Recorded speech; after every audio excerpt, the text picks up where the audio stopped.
What's up, guys? Welcome to another exciting edition of Real Estate Podcast, episode 377. I'm here with Griffin. I'm here with Trav. And we're double taking and make sure that's Nick Cage without him. We'll come back once, twice, as many times as we like. Anytime as you like. Longlegs. Yeah. An odd one for sure. I mean, I already know where I stand on this. I loved it. Dude, when that chick when the mom went out to that car, those really visceral shots of people getting hit with shotguns always just like you see it coming and then you always think it's gonna be the cut, and then it's one of them movies where it's like, oh, it's that kind of movie, and you just see the blood splatter on the fucking windshield. Yeah. Well, like the FBI agent that gets shot at the beginning. Yeah. He's like, I'll go to the door, you know? Yeah. And when he knocked on it, the way you could hear the guy walking, I was like, yeah, whoever's walking up's not in a good mood. Because They got them heavy steps, don't they? Yeah. I enjoyed the movie, but for some reason that first act and part of the second act it was hard for me to kind of get the ball rolling with it. But I mean, I felt like it stuck the ending. Dude, as soon as the movie came on and you see the little girl, at the desk and all that, you see the car pull up, like I was there. I didn't look at I didn't pick my phone up. I didn't do nothing but mouth breathe the whole time. Cause I'm just like, I was in it, dude. Like, to me, this is what I wanted Hereditary to kind of be. And not in a way where it's like they should have made Hereditary this whole like FBI investigation type movie, but like the way they did the satanic stuff in this movie, I enjoyed more so than the way that they did it in Hereditary. Well, I mean, I also thought that like better than Hereditary, I think the lore that was established in Hereditary was better. I think the visuals and the eeriness of this movie was a tad bit better because, like, Hereditary doesn't ramp up that vibe until the the last 30 minutes of the movie. Yeah. I mean, there's those little notes that they leave throughout where you're like, it's that A24 something's odd, isn't it? Yeah, once the heads start rolling. Yeah. Yeah. But one thing that I did notice about Longlegs that I thought was cool, and I don't know if it's brought up anywhere online on the different discussions on it, but I felt like the movie was like this weird indie take on Phantasm, but maybe skew some of the stuff a bit because the whole thing is he's putting them orbs.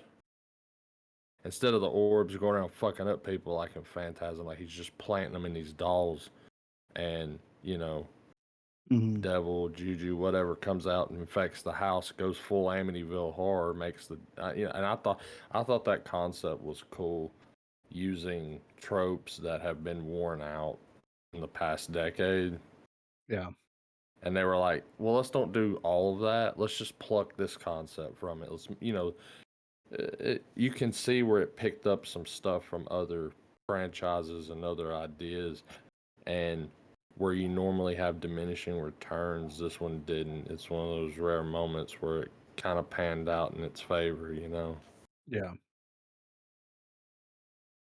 Yeah, the whole time I was so deep into it, and like, because I didn't know what to expect, and it's like every time, like, the mystery was laid out in front of you, and it's like everything made sense and the clues for everything were there, but the way that it all came together and the way that it was all like crafted and how it was slowly revealed over time in a way where it's like, because by the time you start thinking like, oh, I bet that, this person's involved with, I bet the mom's involved in some way. And it's like, as you start picking those clues up, they start giving that information out. It doesn't it doesn't drag out for too long, but it doesn't reveal too early.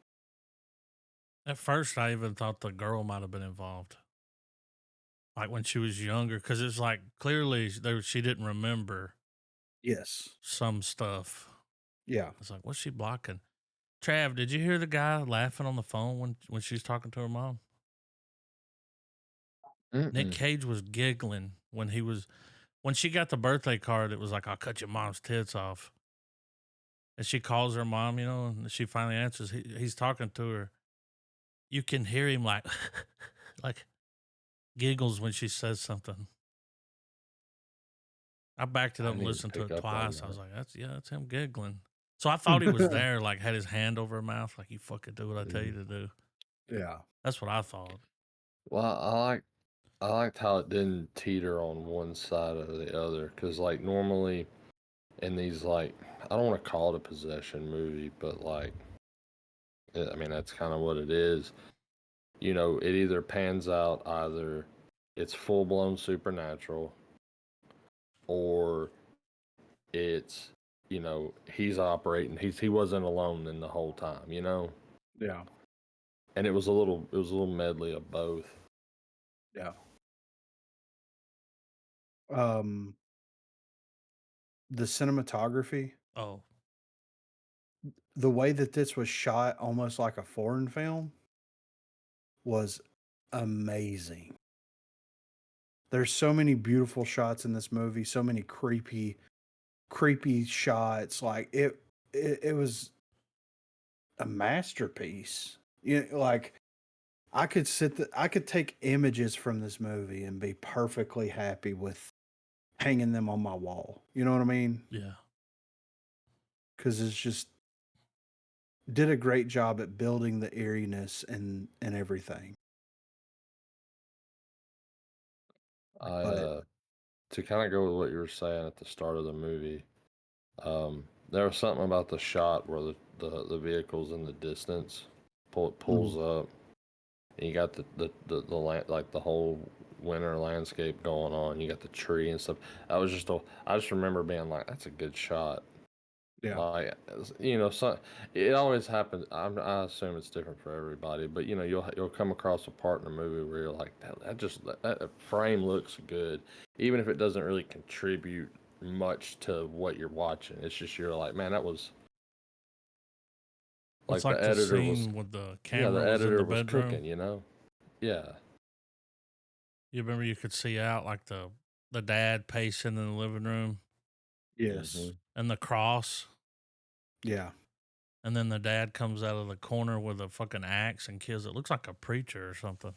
yeah. The priest showed up. That's Yeah. kind of what triggered everything. Yeah, Well, it's like a full shot where like a lot's going on and you see a lot in just that frame, but yet it still manages to like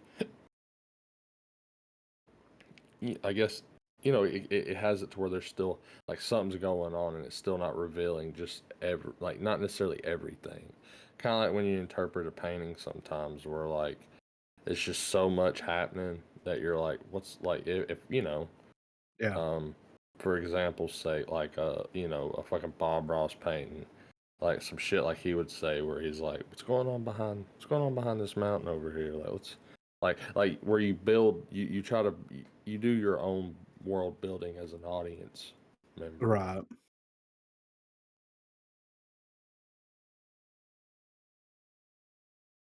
I mean, what about Nick Cage's performance though? Shit. Like When dude, he, I mean, I haven't seen prosthetic work that crazy since Farrell for the Penguin. yeah, um the only giveaway was his voice, man, in my yeah. opinion, like But he because had a it kind of really interesting like accent thing that he was doing with his voice. Like, I want him to remake that movie Mask with Cher and it's Hmm. Nicolas Cage instead of that dude. So 'Cause that's Rocky. kind of what, yeah, that's what he looked like Rocky. Hmm. As many But times as I like. uh, The big uh, reveal when he I hate. does when he goes, because that's when you first really see his face, right? When he goes in the hardware store yeah, Hmm. and he does that thing. mm-hmm. from fucking that Benicio del Toro film. The The hands. creepy guy. Yeah. Like that Over the eyes. frame when Chick was a little girl, and it keeps going back to it. Like sometimes when it's letting you know that's what she's thinking about, you know, and it's just got him cut off from the top of the mouth, you know, like you Yeah. don't see his full face at first. I just thought that was one of the creepiest shots in the movie. Yeah. The lead was on like all the spectrums. Yes. Absolutely. The paranormal spectrum. Yeah. Like, you know what I yeah. mean? All of Yeah. them. All She's like the every good doctor spectrum. of the FBI. Like, I have autism. she definitely. Like, So I was thinking last night, I think I was talking to you, Griffin, maybe the night before, where I was like, did that guy want to be caught? But I don't think it said he wanted to be caught. Like, he couldn't touch the girl No. because he could have just killed her Yeah. and then they never would have found him. But that was part of the deal. Yeah. He could never Well, hurt her. well, and so I was thinking about this today a little bit, right? Because we did talk about this last night. It's like for him to fulfill, like she was the cop's family, and her involvement in all of that was the final kill, right? Mm-hmm. Or the final murder to complete, you know, the little inverted triangle thing that he had going on or whatever, Yeah. right? Um, I think seeing as how like he shows up and he's wanting to go through with this because she would have been the first victim, right? Yeah. And that doesn't happen. And that's when the mom starts working with him and working with him. And I think that his whole thing was like, we can pull her into They this. used her. Yeah, well, we can pull her into this whole thing and she can continue this legacy on in a way. Yeah. well, by that notion, it had me thinking throughout the movie was like, or by the end when you know all the pieces are in place, was he actually just the devil? I Because mean, He the kept thing seeing is the like, devil well, in the all the thing was that shots. like, but it just makes me wonder if like he was like a He did human live downstairs. manifestation of it. Well, and also too like, not to, I mean, if you think about it, and I guess for our region's interpretation of the Bible, you know, the devil doesn't really just downright kill you himself. He gets other shit to kill you for him. yeah. Because And he that never really murdered anybody. no, and that ball was like a manifestation of his will, Yeah. basically. Yeah. Well, remember when he's standing in the woods and she Yeah. sees him out there? And then she goes outside, and then all of a sudden he's in the house, and it's like Yeah. he's moving, you know. Yeah, Unnatural. because Maybe that was like a and projection the devil was doing to him, because later he's standing at a bus stop with a guitar and yeah, because a bag. It's like, why because didn't he just disappear? But it's like he wanted to be caught, yeah, and he just eats that fucking table like and then he it's killed nothing. himself. Yeah, So he was definitely being used. Yeah. Well, his character was supposed to be obsessed with the devil. He's like a former glam rocker that had too much plastic surgery. That was like obsessed with the devil. Yeah. And that's one thing that I said last night when we were talking about. It's like I really like the fact that they didn't go too in depth with his character. yeah. Like the fact that like he's this person and like they catch him. He sings happy birthday to her for 24 minutes. She goes in there and talks to him. The big confrontation happens, and then that's the end of him. And Which that's the that end was, of his involvement, you know? and you make that point. Yeah, like whenever they pause it and they're like, "This goes on for 20 more minutes, dude. You want to sit through all of it, you know?" Yeah. And yeah, that was a speaking of that, that was another cool moment in the movie where he's on tape doing that shit, and he just starts looking at all the people in the fucking, like he really was hoping that that was going to be played in a room full of people, Yeah. but but it did, and so it had that eeriness to like him being like, and you're there, and you, and it's like if you were just part of a larger police agency, and you're getting the rundown, like here's the perp, here's what he's doing, here's the last thing he sent, and some shit like that happens, I'd be like, Well, he went on Wizard of Oz on him. Yeah. You were there. You were there. can I go fill out paperwork? Like, Right. I kind of want to sit this one out.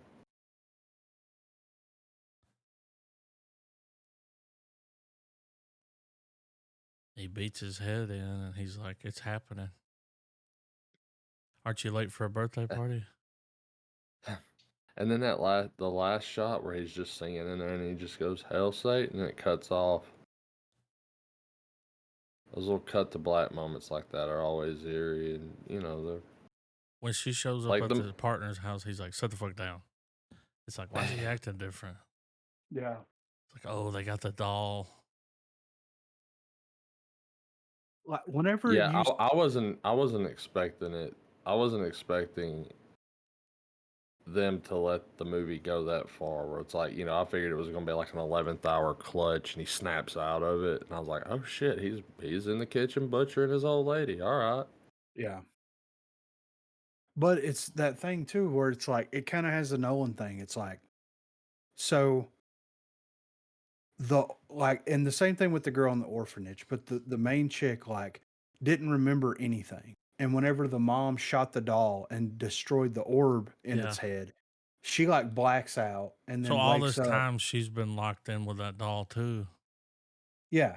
You And know? it's yeah, and it's kind of like erased a lot of her memories and stuff.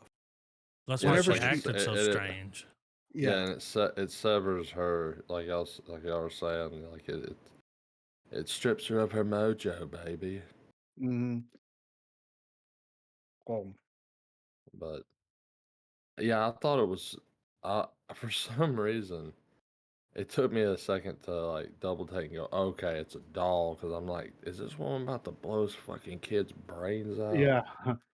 Well, I when was they like, opened what the the? one doll in the barn, I was like, "Is that is that a It person?" did Like look it like a looked person. yeah. I was like, "What the fuck is that?" Like But I was, I was slipping in my age watching this because like it clearly, because it's a common thing that we bring up whenever we watch a movie like this, where we have the moment where we're like, oh, it's that kind of movie. And whenever we put it like that, we all kind of know, like, oh, they're gonna cross the line, and the scenes where you normally get the cut to something else, or jump in scene, it's like, no, we're gonna get 5 minutes of seeing it play out, and you're like, oh fuck. yeah. Like, the movie does a good job of showing you from the get go that it is that kind of movie, but I found myself constantly being like, oh shit, they're like, because normally it's a one and done. Like, you watch the Yeah. movie and the big shocking moment happened. Like, to call back to Hereditary, like the most insane scene, even though like at the end when you see the whole levitation, fucking the whole Satan ritual play out, that's creepy, sure. It's shocking, sure. But like the movie never recovers from seeing that little kid get her head ripped the fuck off by that pole going down the road. Yeah. Like once it hits that marker, you're like, we're not going to that height anymore. Yeah. And this movie kind of did, like ever so often, it's like, we're not that kind of movie. We're a step further. Yeah. But what I was thinking though was like the mom destroys the ball in the doll's head. And then when she shows up at her partner's house and all that stuff happens and she shoots the partner and she's like, "All right, we got to get the girl out of here." And like they start to leave and everything and she looks at the doll and she can hear something. You know what I mean? Like she Mhm. hears something from the doll. And even the coroner was like, for some reason, this thing keeps saying my ex-wife's Yeah. name and all this kind of stuff. And it's like, was like, what is that the point where, because you kind of see her change once that thing starts talking to her, it's like her demeanor kind of changes. And she could have destroyed the doll and it would have just nullified everything right then and there, but she didn't do that. You know what I'm saying? So it's like now on the other end of the movie, is she going to become obsessed with whatever that thing is? Is that going to tap her into, the same stuff that Longlegs was tapped into? Like, did he complete his mission by continuing the cycle? He And the only acted like he reason, completed it. That's what he said. Something I can't remember. He's like he's free now. Yeah. Like it's well, out there. You can't stop it. yeah, and I think, yeah, you're right because Like even it's if they well, stop it's him, just they kill him. There's going to be copycats. There's going to be like it's out there. Yeah. yeah, Yeah. This yeah, will like the box continue, has been, yeah. There's no closing the box now, but and I it's think, going to fuck her up. I mean, her mom was in on it. Yes. I well, mean, to go with what to I guess to answer what Griff was saying though, I think it would have done that had the mom not severed her from it by shooting the doll. Because when she But shoots, because like if she had but she stayed was intact with protected as long as everything, that doll was. yeah, and She that's was like under like, some kind of spell. yeah, and so that's what the orbs, like, the orbs trigger something in the males, and the males are the ones that like start carrying out, whatever they're doing, right? And that's kind of at least the way. Which the mom and the one when it showed the flashback, like she was like rubbing a knife all over her stomach, and like it was getting weird. You know what I mean? Like, so mm, she had the opportunity to destroy the doll, which in theory would have destroyed the last orb that he had, because we didn't really see any more except well, there was one in that hand, but well, I don't know if that's the one that he put in that doll or not. well, wouldn't that what couldn't that be said though that like the only reason she didn't, because you're right, she very well could have. But at that point in the movie or in the story, she had been doing it for so long that like it was almost like an MK Ultra to her. Like she's Yes. not breaking from that mold. Like like no matter how much reason's shown to her, like it's almost like it was almost autopilot because you see that montage where she's just constantly not showing the whole spiel play out.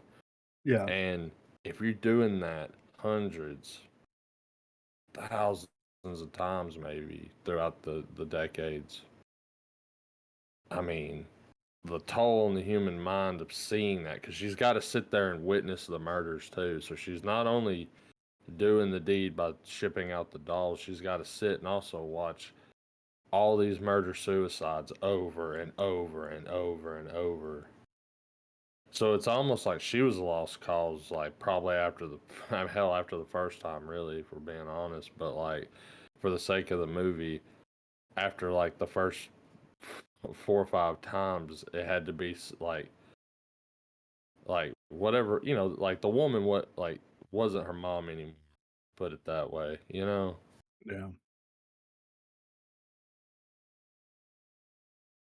But yeah, it's very interesting.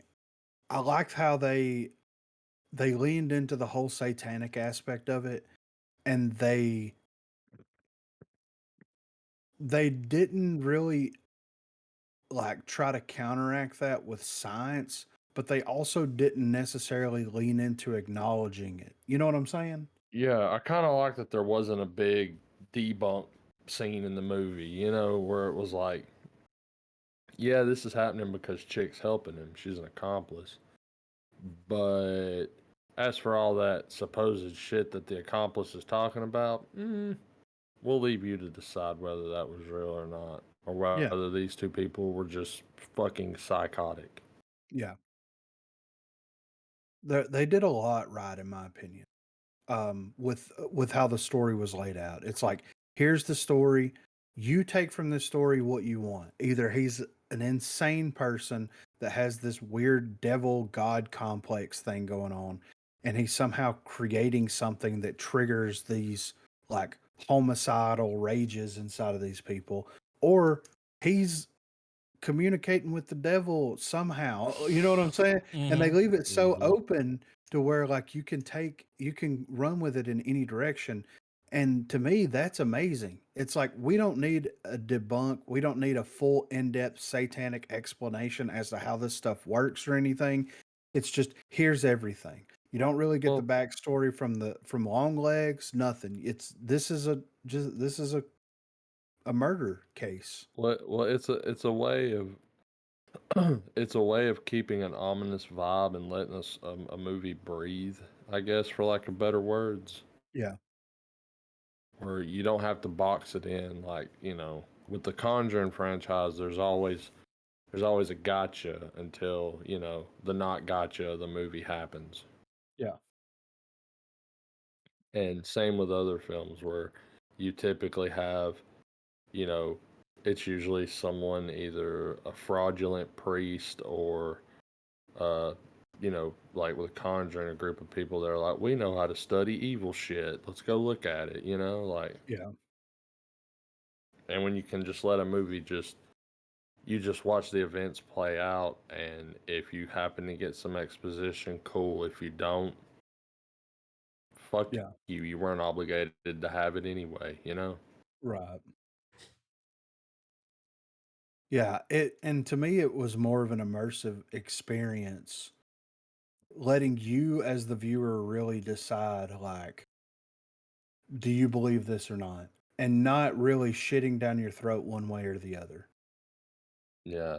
I'm glad it was a possession movie that didn't have that cliche scene where someone goes to the church and like, Father, I don't know what to do anymore.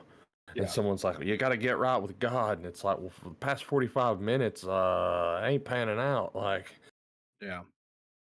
Thought when she was talking to her mom about do you do your Bible verses? She's like, no. She's like, yeah, me either. That shit don't work. Yeah. Yeah. But I believe the devil was real because I saw him in the movie like 13 times.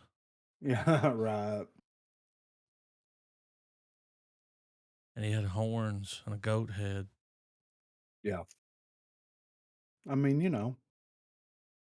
the devil's in the details, right? As many times as I like. Nick Cage's performance was absolutely amazing. Like I loved every when single a, second. when a director knows how to direct him, he fucking soars, dude. Yeah. He was like, you want me to be weird? And he said, no, just be you. So, Imagine, it's like, imagine if the dude from Gone in 60, imagine your character from Gone in 60 Seconds, but he ended up being Richard Ramirez. mm, And he's like, I totally know what you're talking about. yeah. So the guy that wrote and directed this, Osgood Perkins, Trav. Wait, say that name again? Osgood Perkins. You can call him Oz. I'm using that as an alias. Like if I ever get a fake passport, Yeah. not that Well, I would, fun, fun, NSA. fun fact here. His dad is Anthony Perkins. You telling me they're part of the Perkins plan? Yeah. So, it was kind of ingrained in his DNA. You know what I mean? Coming from that. I mean, I mean, he shit. so, but I'm giving it a full star. Like I would absolutely, and I plan on it, picking this movie up. I watched it yesterday morning, Trav. I wanted Yeah, to watch it again last night with Marina when she got home from work. I'm like, first of all, this is right up your alley with the whole, investigation, FBI, all that kind of stuff. yes. But as soon as it went off, I wanted to rewatch it immediately. It's been a while since, like, Late Night with the Devil. That's another one that, like, whenever it went off, I wanted to rewatch it. If we're This, if we want to do apples and apples with that, I don't think it exceeded Late Night with the Devil. I think that they're on the same level, but they're I mean, completely yeah, different. Yeah. I mean, same shelf for sure, but there's a bunch of movies between them, Yeah. and I didn't walk away from it necessarily with that same kind of oomph like I did because the way your opinion of this movie is was how I felt about Late Night. Right. But I mean that's not to say I didn't like this one. I liked it a lot, and I'm gonna give it a full star. Um, I mean I think it has really good. I mean when you can like to go on the detail stuff y'all were talking about, just some of the levels of detail that was in this movie and not even necessarily the stuff that y'all were bringing to my attention, just the nuances and the some of the shots, the camera work. I mean, his dad was Norman Bates. Yeah. I mean, I mean, I mean, uh, an excellent horror movie, if that's what you really want to call it. I mean, what I mean, we know what it's going to, generically be shoehorned under like the streaming catalogs. But what would y'all really define this movie? Is it a full blown horror film? Is it a No. psychological thriller? Thriller. Is this Yeah. supernatural thriller? I'll put this on the shelf with Seven and Silence of the Lambs. It's a little bit more left of that Yeah, with the satanic stuff, but to me, this fits perfectly in line with you have a detective that's investigating a bunch of shit that's going on, and they get wrapped up in it so deep, you know, that I mean, especially Seven, right? Because yeah. the what so I would absolutely so I would put it right there. I mean, I would classify Seven as a thriller, so I would put this right there with that. Well, like this movie's plot would have. Now that I'm thinking about it too, and going like with you're talking about like Seven and stuff. This would have been a really good if they would have stretched it out. This would have been a really awesome season of True Detective. Yeah, it definitely had that. Like add a little more, I guess, a little more lore, a little more tidbits, I guess. Yeah, But keep that ominous thing where it's just like these people just end up dying. Like it's always a murder suicide. They don't know how. They have an idea that it's this fucking wacko job toy maker. But then, because like the big reveal, I was, now that it's in my head, it's like, dude, that's a full blown finale to True Detective. especially with the way that not the last season, but the season before, season 3 of True Detective was, where it took place in the 90s. This took place in 95. It had the same kind of look, the same kind of feel to it. You know what I mean? Mm-hmm. Yeah. Dug that aspect ratio. I love how the flashbacks were all in like 8 millimeter. Like it had that look and feel to Mm-hmm. it, you know?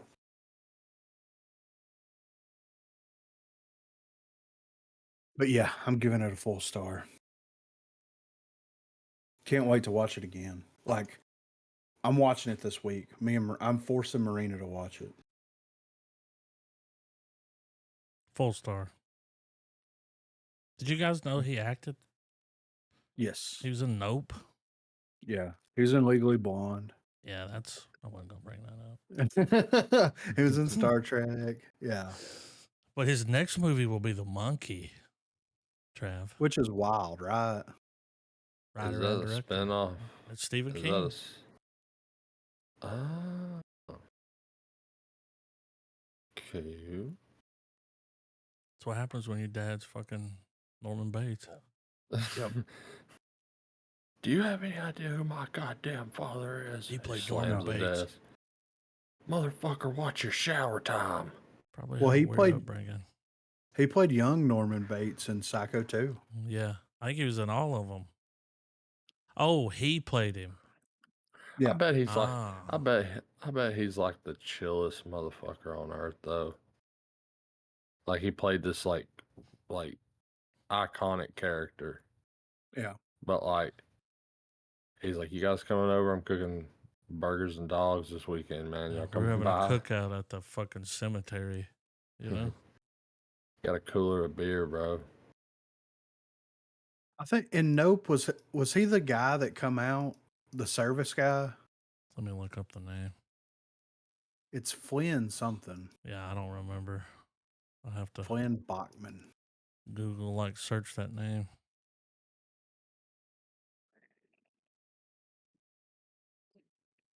Let's see here.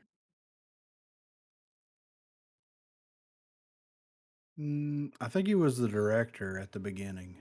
Yep. Yeah. That's him. He was good. Yeah. Oh yeah. He played a good director. I mean, go with what you know, right? Mm-hmm. So,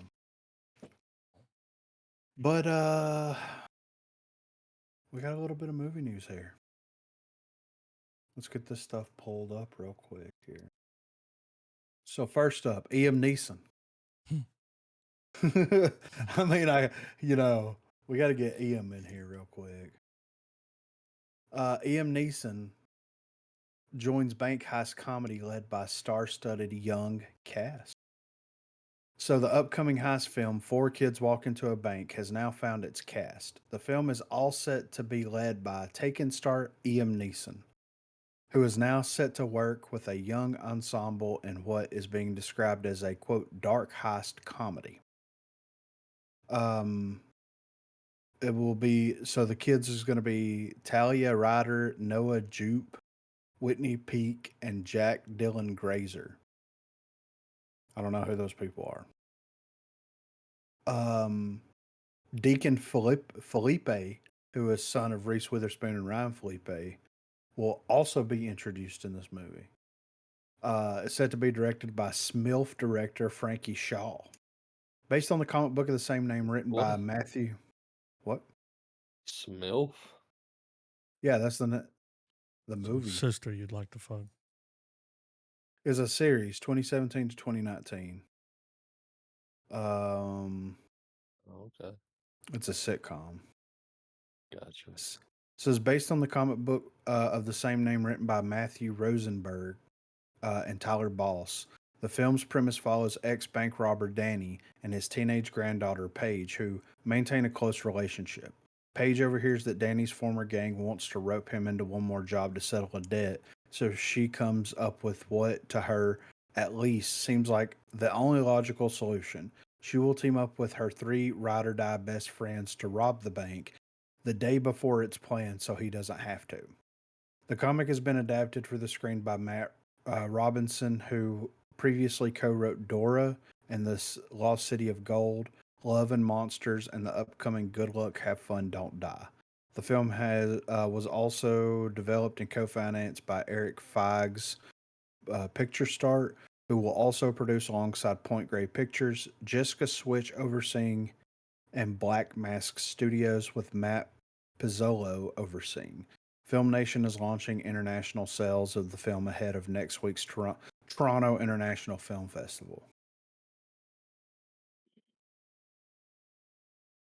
So we got When I one of when I think of dark heist comedy, I always think of like, we have a dead body. We don't know what to do with it. Let's stuff it in a broom closet. Wait, he yeah. fell out. Let's marionette him around. Well, I'm assuming that it's going to be like Iam is going to have to like just get him out of all these hijinks, right? I hope he's the ultra serious guy that's got to be like, he has to like report these ridiculous fucking things happening. Yeah. He's like, they fucked the dead body. They what, Lieutenant? Necrophilia. Well, he's going to be playing the ex bank robber Danny, and his teenage granddaughter is going to like get the kids together and rob the bank. So I'm Um, assuming that, yeah, I'm assuming that they're going to get in over their heads. Him and the boys are going to have to saddle up one more time. You know what I mean? Mm-hmm. So I I it'll be always fun. think of this. I always think of the guest appearance he does on the Ricky Gervais show, where he's like, "I want to do comedy." I, I mean, hopefully, hopefully it's good. But but they are making a sequel to the Ice Road called The Ice Road 2: Road to the Sky. Mm. So we have that to look Holy forward to. shit! I bet he's Yeah. going up a mountain. You Yeah. know. It says that his next projects include The Naked Gun, Thug, Cold Storage, and The Ice Road 2: Road to the Sky. I mean, why isn't Naked Gun on the fast track, Yeah, I'm man? excited for that. Like he's Says perfect for that. says that it's set to release in 2025. Naked Gun is, so Yum. Do you yeah. think? Do you think that Liam Neeson is like? Do you think he wants to shift into kind of the Leslie Nielsen type? I think he just wants to get paid. Yeah, that's what I was going to say. As long as Well, it pays well, I he don't. mean, well, that's kind of like a Go yeah, look at we're some all of the movies dying, he's you making. know? Like, Yeah, it's like, Watch I'm just looking for the a check first at this Ice point. Road. Yeah. I think the last Liam Neeson movie I genuinely enjoyed, I think, was The Gray. Yeah, it wasn't that bad. I mean, yeah, he bare knuckle boxes a fucking wolf, but I mean, he bare knuckle boxes a wolf, you know? Yeah. Like, I mean, it's Ian, dude. I watched that Marlowe movie and it was like, ugh. Marlowe and Me. Yeah. Is that It's what a that is? classic, he's a like 40s or 50s investigator and a girl comes to, I need you to help me solve a crime. It's like, all right then. Yeah. The All crime right. is you like wearing that dress.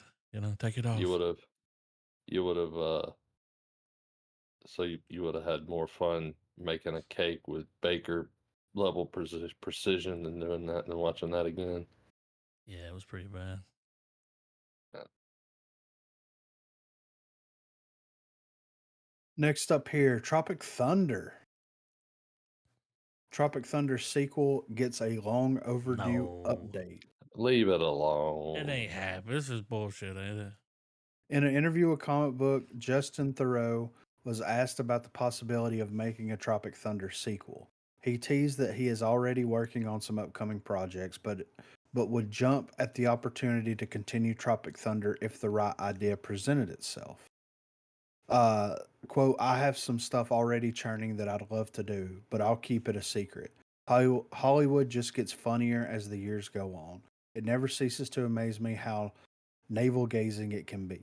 There's a million things we've gone through, so many movements in Hollywood that I think those would all be somehow in the mix. Listen, if an idea strikes me like it struck Tim, where it's like, oh, this could be a sequel, I'll definitely do a sequel.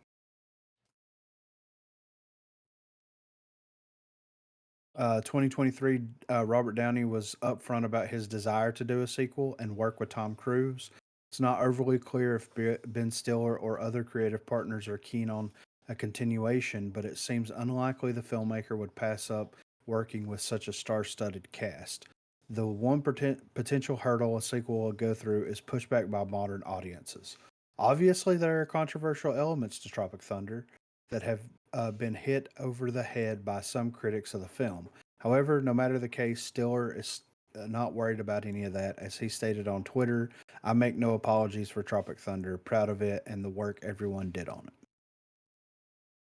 I think Yeah. now's the right time to do a sequel to Tropic This is Thunder, you also know? the guy that wrote Iron Man 2, Zoolander 2, Rock of Ages. I didn't know he was an actor.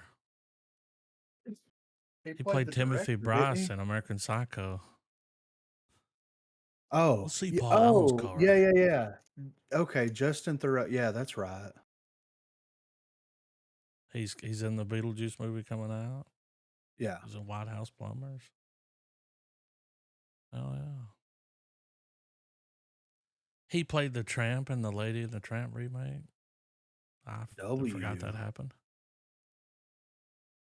Huh. I've heard Robert Downey on a podcast recently say like you couldn't make that movie today. I think that's why he wants to do it. You think Downey come back? He said he was interested in coming back. 2023, he said he would love to do a sequel. Dude, they've got to bring dude back. If they did a spin-off movie of just Tom Cruise's character, you know what I'm saying? Yeah. I would watch that in a heartbeat. I mean, there's your movie. Yeah, right. We don't negotiate with terrorists, dude. And he just hangs up and everybody claps. Yeah, We don't negotiate I with mean, terrorists. He hangs up. They'll fucking kill him. He's like, yeah. and Tug Speedman. What a great movie, dude. Tugger nuts. Yeah, yeah. What It's up, so good. Tugger? It's the Packer. Listen, it's Packer. Yeah, Packer. Pack, I got you. I've got when he That's a shows TiVo up. package. He shows up with that TiVo, and he's like, "Woo!" When they're taking off in a helicopter, like Oh my god. TiVo. He holds it up. It's like, what the fuck are you doing here? And he just runs off. I'm like, that's an agent right there. Yeah, right. At least you get to pick yours. Damn. Even if they made a terrible movie, it wouldn't mess it up. No, not at all. That movie's so good. Yeah. Classic, dude. So Alien Romulus is officially the highest grossing horror movie of the year. Per John Squires, editor in chief at Bloody Disgusting, Alien Romulus is officially the highest grossing horror movie of the year worldwide, with a current global take of 285.3 million. This tops the worldwide total of A Quiet Place Day 1, which grossed 261 by the end of its run. So far, Alien Romulus has amassed 90.6 million domestically and 194.7 million from international markets. Robust especially robust has been China, where the film has earned 93.1 million to date. All of this was done on a pretty slim budget of 80 million.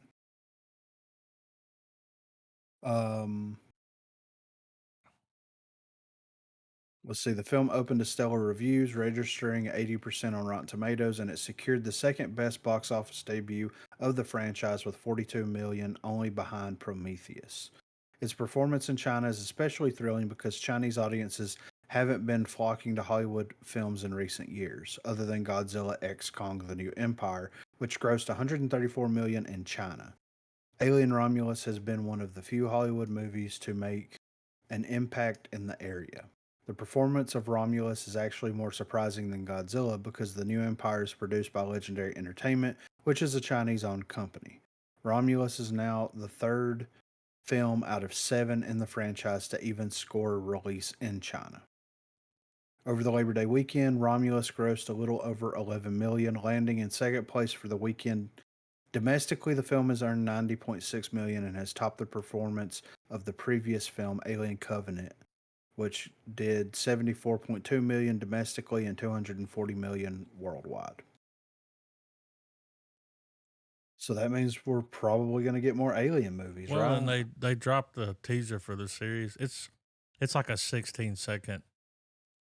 Oh yeah, It ain't even worth watching. It shows nothing. It's yeah, just like the name. yeah, But the Alien Earth, yeah. it's 3 decades before the first movie. Right. So it's a prequel. Alien Earth, on Earth, everybody can hear you scream. That's all I'm saying. Yeah. Ah! Excited to see But that and this fucking movie. yeah, right. Same. So it was supposed to go straight to streaming, Yeah, I know, but they right? saw it and was like, "Fuck, this is something here." Well, it was the same way with Evil Dead Rise. Yeah, And it's like the thing is like people won't like look, and we've got an article coming up that's going to be kind of talking about this a little bit, but it's like people love properties, and whenever those properties are handled with care, just like Fede Hellraiser, Alvarez, yeah, he did the Evil Dead, the 2013 Evil Dead movie, the which was Prey. great. Yeah, You know, so these are these properties that have been around a long time, yeah, you and put the there's right still people in some charge. potential there for some bangers. Exactly. Exact. I think Disney needs to take some notes here, which they own Fox. You Yep. know what I'm saying? So it's like take some notes here from and Predator.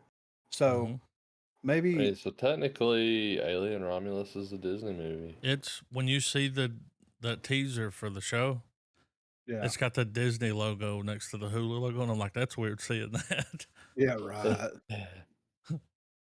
I mean that makes Don't think Sigourney we'll ever Weaver get used to that, you know? that makes Ripley a Disney princess now, right? Yeah. Yeah. I bet Sigourney Weaver makes a good meatloaf. You know she does. Stuffed. You You know. know. Dude, for a brief moment, like you auto-corrected mid-sentence, you were saying Sigourney Weaver, and then my Yeah. brain automatically went to Sigourney Beaver. Well, they did put the She's been bush a back beaver. in. Yeah. Yeah. They did put the bush back in. Yeah, so I mean, let's be fair here. Disney put the bush back in. Yeah, hashtag bush That was cut, their you first know? order of business. Put the Yeah, bush back bring in. the bush. Yeah, Walt Disney Pictures, bringing back the bush yeah. So, yeah, I in the wanted to hit on style of that. EA, I guess. Yeah. But I mean, I can't wait to watch this, Mm, and it's great. I mean, we didn't know what the Alien franchise was gonna do after, um, Prometheus. well, the one Alien I Covenant. don't remember the one after that. Okay. I enjoyed it. A lot of people Yeah, shit had on Danny it. McBride in it. Yeah, yeah. Um, but I'm glad to see that they're getting their footing back, which is phenomenal. So, David Fincher now working on multiple projects for Netflix. So, Fincher's teaming up with Netflix on 4 new projects, including a spinoff to the streamer's biggest show, Squid Game, and a new series based on a Hollywood classic. The acclaimed director of movies like Fight Club and Social Network is partnered with Netflix to direct several episodes of the acclaimed crime series Mindhunter in 2017. Fincher then returned to work with the streamer for his original thriller The Killer in 2023. The movie, which stars Fassbender as a meticulous contract killer, received good reviews from critics and audiences and quickly dominated the streamer's top 10 chart. As a result, it was expected that Netflix would want to partner with Fincher again, but few could have predicted the projects he would be undertaking. Last year, it was reported by serial Hollywood scooper, the N. Snyder, get it? The Snyder Cut? No. That's how it's spelled. That David Fincher has been approached by Netflix to direct and produce an American spinoff of Squid Game. Um, David Fincher hasn't commented on the project, but earlier this year it was reported that the project has found its screenwriter, Dennis Kelly, who did Matilda the musical. Mm. That's a good. Okay. Mm. Um, is attached to write the super secretive project with the series reportedly titled Squid Games America. Although this is subject to change, it has also been confirmed that Squid Game America will be a U.S. spinoff from the main South Korea show as opposed to a remake slash reboot. Additionally, Fincher is also working on a prequel series to the beloved Jack Nicholson classic Chinatown. Fincher has reportedly been working on the show for a while, with rumors suggesting that the series is ready to go. The Chinatown prequel will focus on a younger Jake Gitz.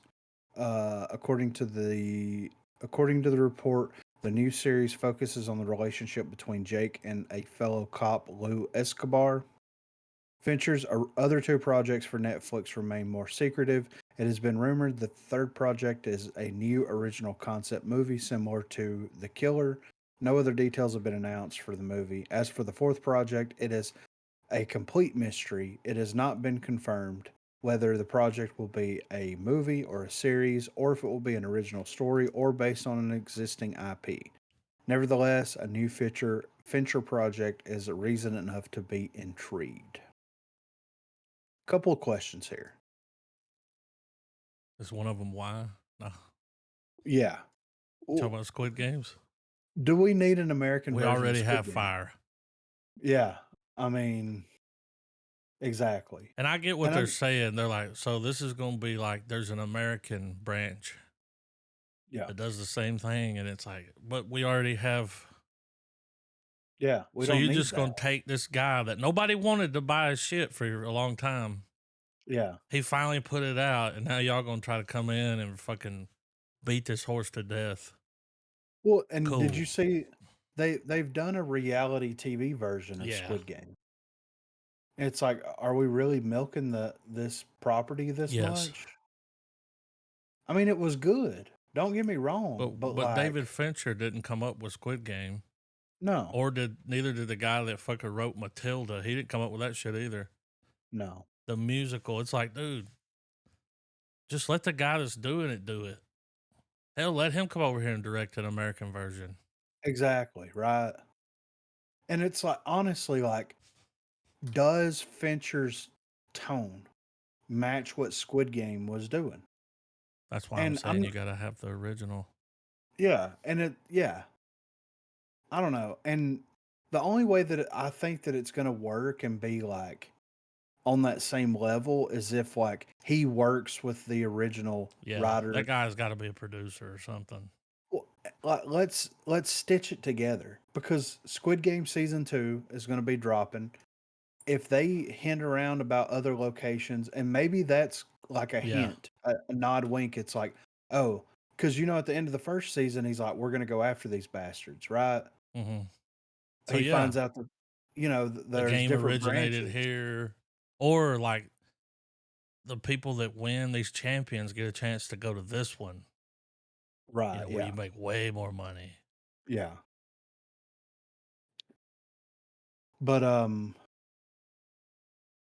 But yeah, that's kind of odd. And then like, do we really need a prequel series to Chinatown? I haven't watched Chinatown in forever, right? Yeah. But do we need a sequel, Oh, like a prequel series? I don't think so. a prequel? Yeah, to a movie that came out what in the '60s? Didn't China come like early '70s, late 74. '60s? Yeah. So do we And it still really? holds up. Yeah, I mean, I actually saw it not too long ago. so that's kind of. I'm more excited about the stuff that hasn't been announced. Yeah, I'm sure it'll be something. Yeah. It'll be a prequel to L.A. Confidential. Oh God. I would like to see Fincher do his version of Battle Lieutenant. Let's do Yeah. that. You know? Let's bring Nick Cage back. Yeah. His Are lucky you lucky crack crack pipe? pipe. Many times as I like. He's hitting So the pipe. yeah. I'll hit the pipe as many times as I like.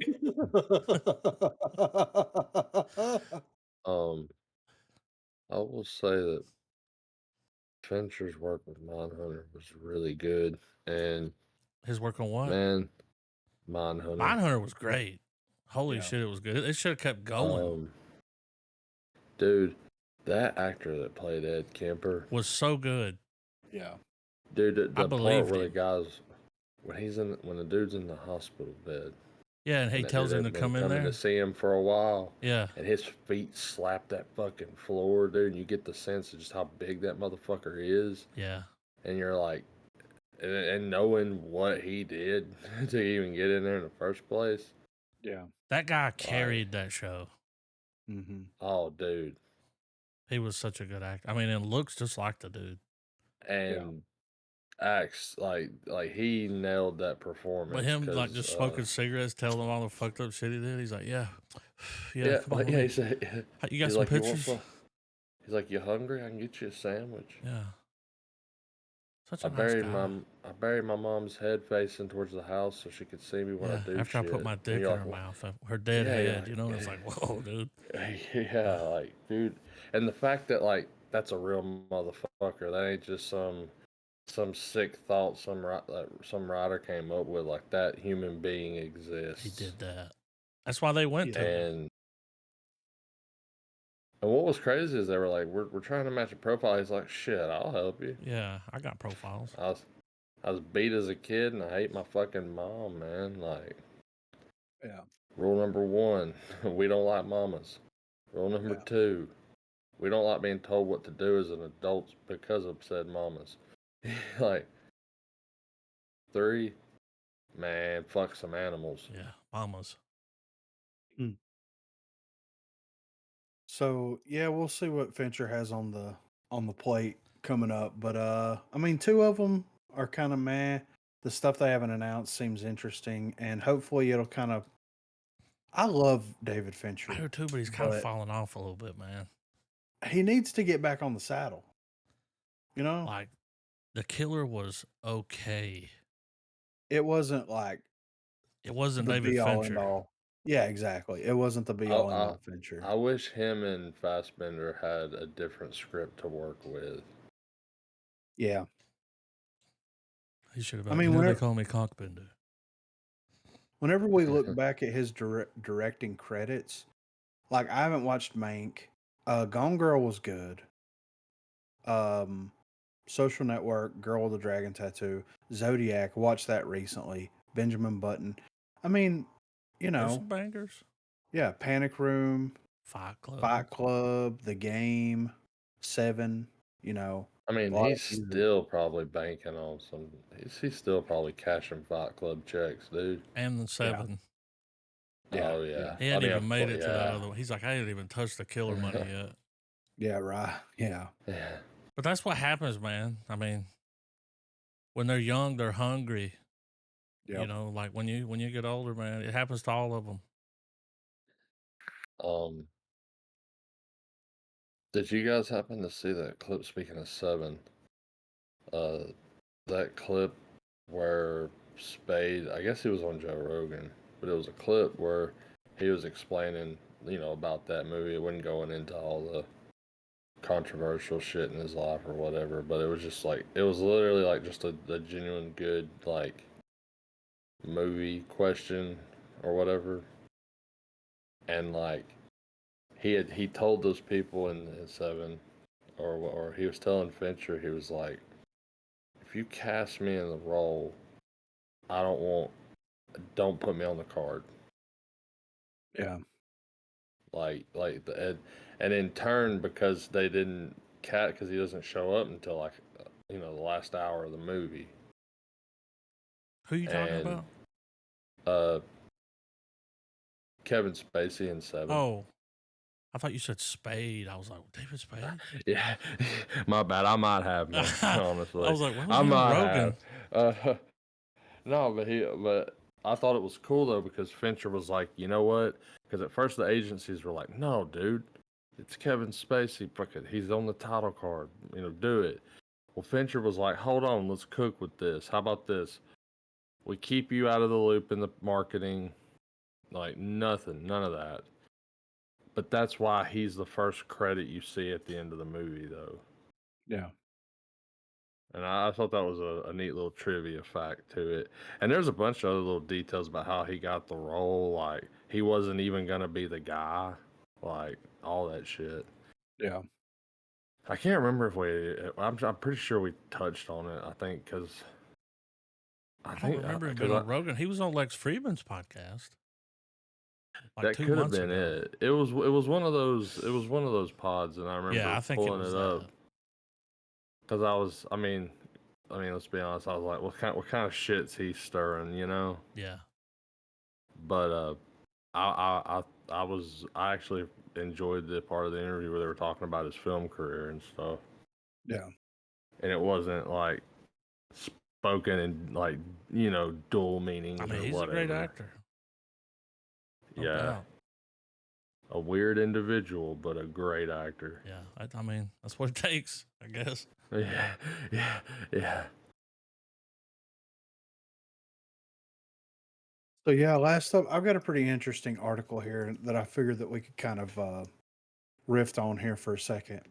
Audiences prefer original movies over franchises, study claims.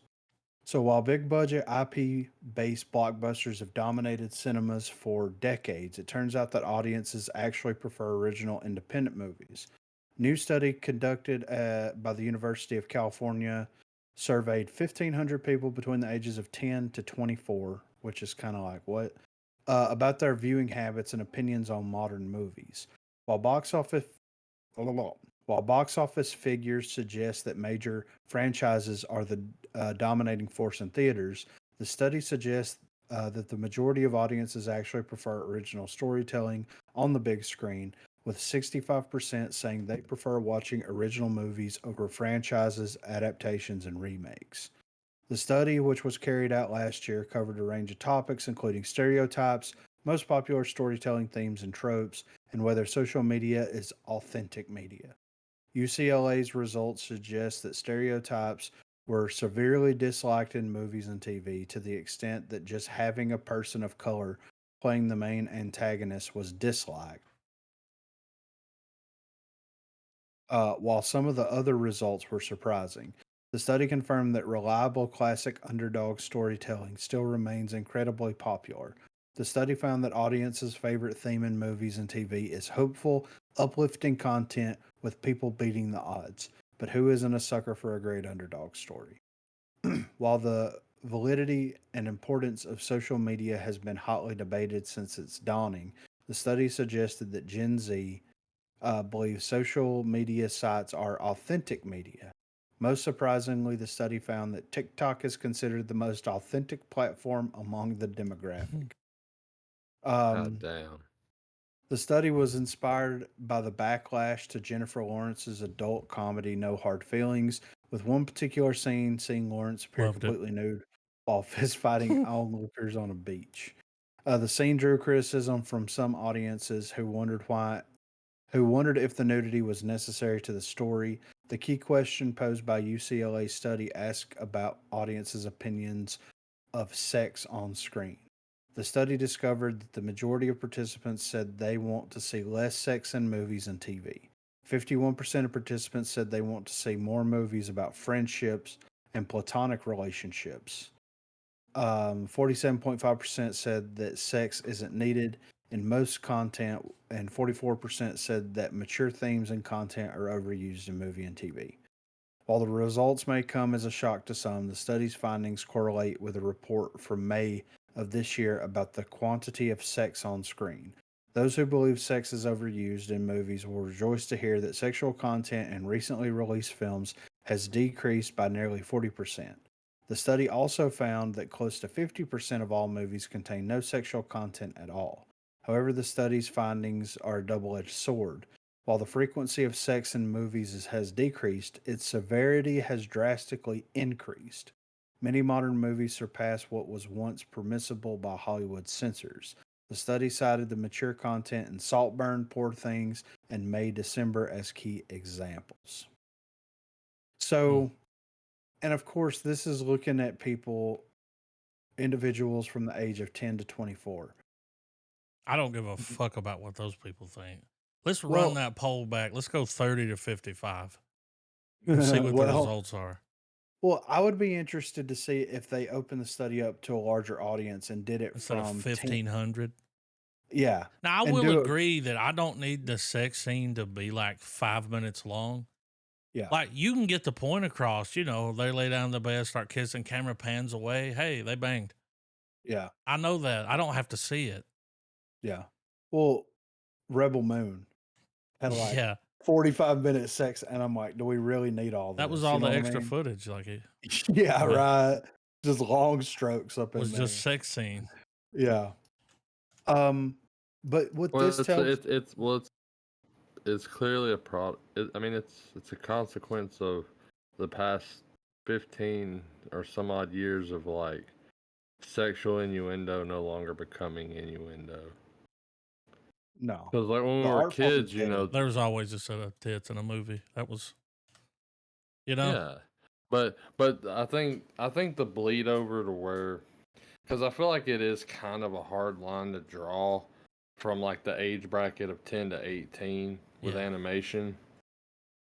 and with not necessarily full Was on 10 to young 24. children's program, And then like Gen Z young is children's 12 programming, to 27.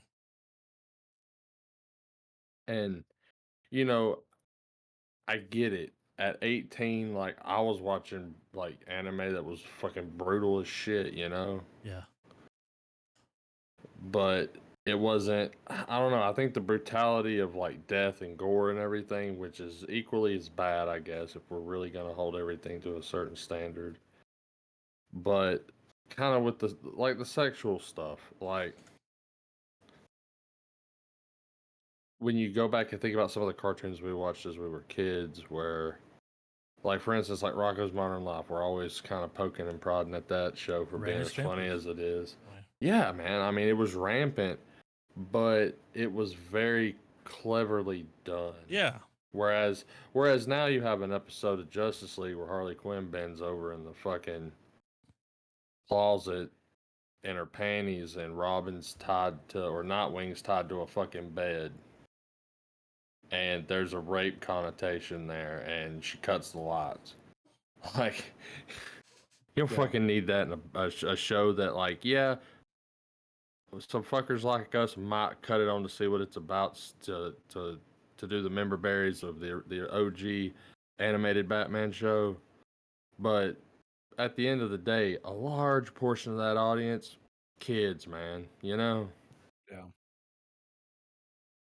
Well, what this survey is telling me is that the majority of the individuals that are part of this study considers original movies as like what is easily accessible on streaming services.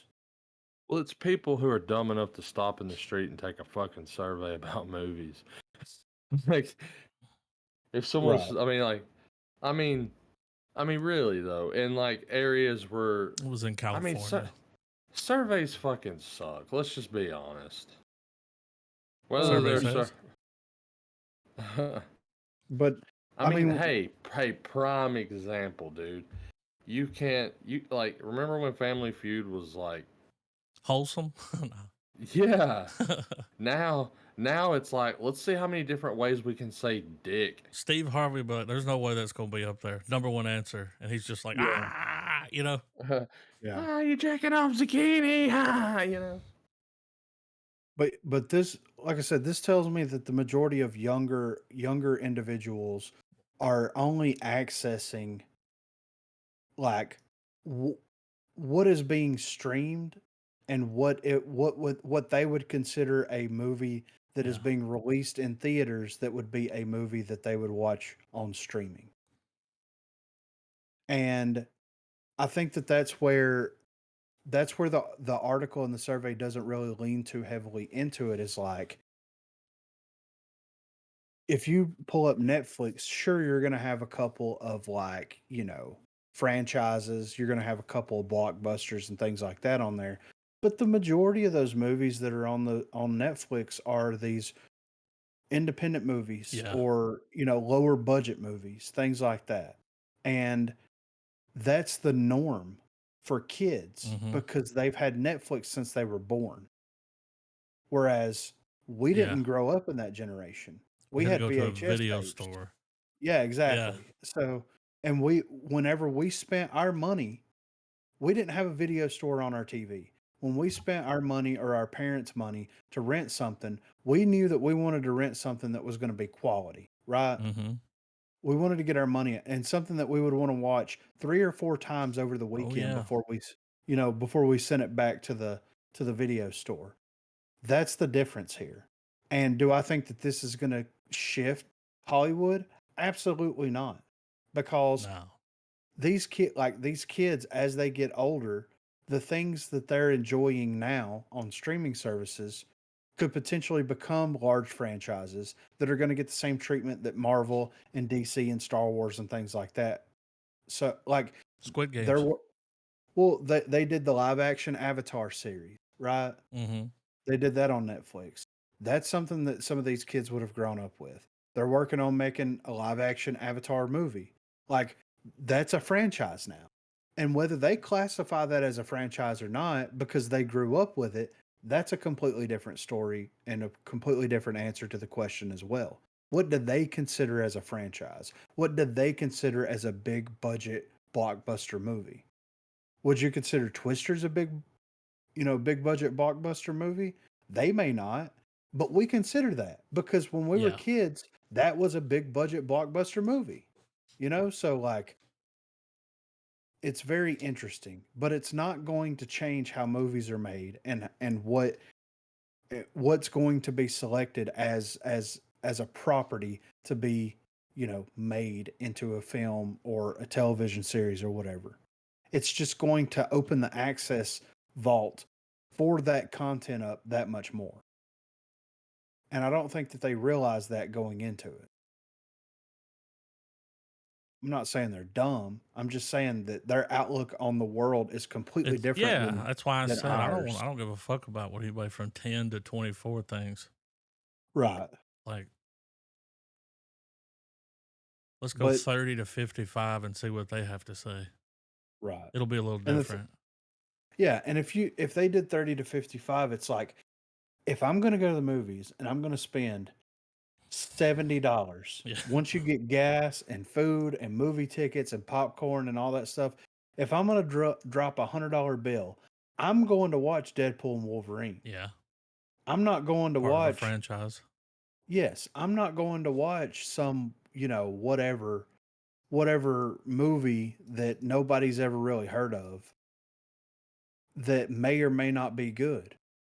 Now, if movie tickets were $4 a piece, Yeah. then yeah, I would absolutely go watch Dollar everything theater. yeah, Why not? yeah. So it's very interesting to me. I and like what Trevor was saying, studies, I enjoy reading statistics. I Get don't the know. stats. It's part of my tism that Yeah. I have where The I numbers just mason. love Yeah, What do exactly. they I mean? love I love looking at the statistics because you can look at these figures and see like from 10 to 24, this is what these stats are actually telling us. And then whenever you look at the sex stuff, it's like, of course, like they don't want they don't think that it's needed and that it's overused because they have access to Oh yeah. a supercomputer in their pocket that they can pull up the dirtiest, craziest porn that they want to at any Well, time. a 10-year-old shouldn't be watching a movie with that in it anyway. Yeah. But it's gonna be weird when you're watching a movie with your family and Yes. oh, here comes the sex scene. I mean, a 10-year-old, you'd be like, do you have a girlfriend? Oh, girls, yeah. You remember when Yeah. they were like Yeah. that? Yeah. So it's like, I mean, 10 to 24. Yeah. Later in life, they'll be like, I really like that movie with Jennifer, whatever her name is. Yeah. Jennifer Lawrence. The scene is hilarious because she tries to skinny dip with the kid that she's trying to take his virginity. Yeah. The whole movie's about fucking. Yeah. The parents pay her to take his virginity before he goes to college because he's a nerd. He's an incel. Yeah. And she tries to get him to skinny dip, and they go in the water, and he's like, "Yeah, I'm good." And she's like, "Take your fucking clothes off," Yeah. And then these dudes take their clothes and run away, and she comes out of there naked as fuck, dude, beats the shit out of them. Like, just, I mean, it's hilarious. there you go. And they brought the bush back. I mean, Disney did it It was first, all right? in No. there. But it's wild. This is But it's also in interesting. California. Yeah, that's true. UCLA, Los Angeles. Yeah. I I mean, like you to see live in 'em- Hollywood. Yeah, right. Yeah. I like to see them do this survey in like Des Moines. Fucking, You know what I'm saying? yeah, Middle of nowhere, Bangor, Ohio. Maine. Yeah. Like, Like let's see what people are thinking up there instead of like this. But yeah, it's interesting. And they'll come around. Their properties will get turned into franchises and get turned into big budget IPs, and then they'll be part of the same mechanism that we're part of. well, like It's a at the never ending bottom cycle. there, it mentions Saltburn, Poor Things. Yeah. If you took all that out of those movies, first of all, Poor Things would have been like 10 minutes. Yeah, You right. wouldn't have had any movie left, but that was part of that movie. I mean, it'd be kind of hard to have that movie without all that. Exactly. Especially, She was a prostitute, yeah. and And that, Saltburn can't have it without the tub scene. yeah, right. And that's the thing that I don't think that these kids realize is like, I don't know if they look at movies as a art form No, for storytelling. And sometimes those things are uncomfortable if you and they're removed made. all the shit from, if you removed him humping the grave, Yes. completely different movie. Yeah. I don't Yep. think it would have been as big No. because people would have been like, "Yeah, it's all right." I mean, but people are Yeah. like, "That fucking movie's wild, man. You got to check that out." Yeah. The buzz made me watch it. Exactly. But yeah, I'm ready for He some did hump the trailers, grave. man. Dude, I he hope didn't your brother hump it. watches that at the fire station. Well, I was talking to him earlier, and he asked us what we're doing on the pod, and I told him Longlegs, and I was like, it's pretty good, it's kind of like Seven, and he was like, yeah, I might have to watch that at the fire station. He's like, oh, I got that list, and he's like, at the top of the list, he put Saltburn, and I just started laughing when he said that. I was like, yeah, those guys are gonna love that. You know what I mean? You know what? They will. They'll like it. Oh yeah, Even if for they might real. be afraid to admit they like it, but they'll like it. Yeah. It's Murder on the So Dance Floor. yeah, but we got some good trailers tonight. It's all right. Uh, it's not the best I selection we've mean, had. I got this little 15-second teaser for the TV show. I don't even know why they do these. Like, just to tell you the Teasers name are of something. dumb. Yeah, right. But yeah, let's do it. Let's peep this piece. All right.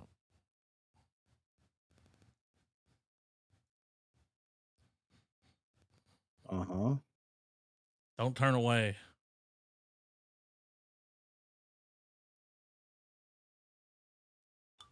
That was it. Uh-huh. Can't wait.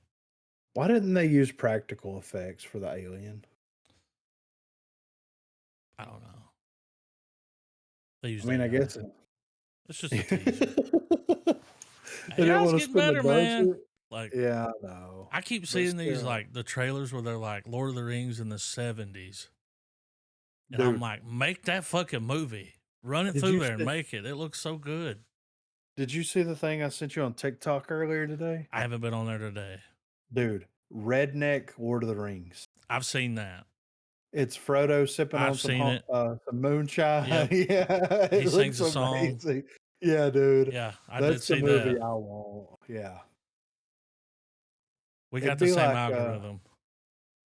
it'd be like what's that show where they were croc hunting? Swamp People.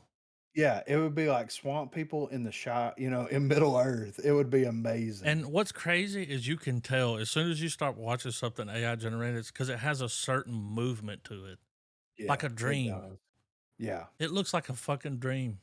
it does. It moves in slow motion, and it's weird. You can't even replicate that in real life. No. AI moves like a dream, Yeah. but it looks great. Yeah, it Like I does. saw one recently where it really was. It was the 70s Lord of the Rings, and it looked like a 70s action movie. Like, Yeah. man, it looked so good. I was like, dude, make this. I watched the Yeah. shit out of this. Like, so Where's we may be Jackson able to at? tap back in. Yeah. Like they're saying, this is how good it's going to get.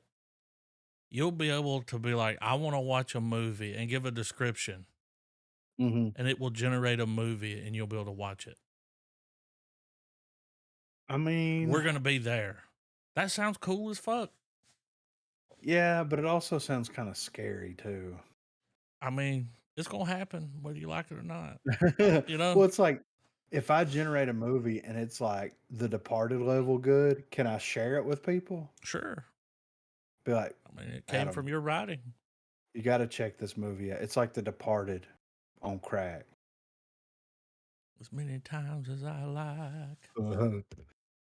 All right, what's this trailer about? We've seen a teaser for this where Okay. they tired of the house. Oh Remember? yeah, yeah, Yeah. yeah.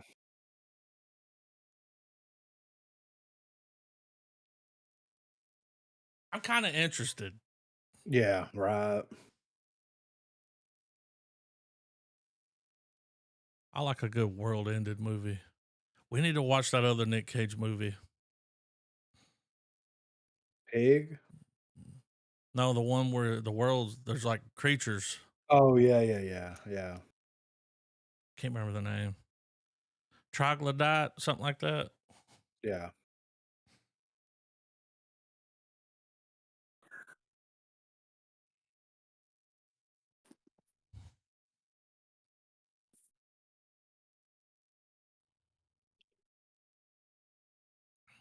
It's like a better version of the Watchers. Yeah.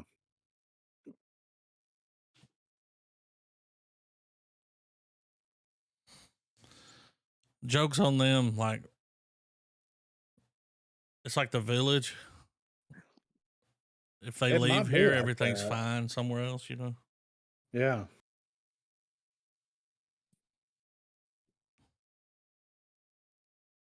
I'll I'm be checking interested. that out. Yeah, yeah. Got to add. BMW ad. I got Black Ops 6. I'm not a gamer. Mm. I got refunded. I haven't got mine yet.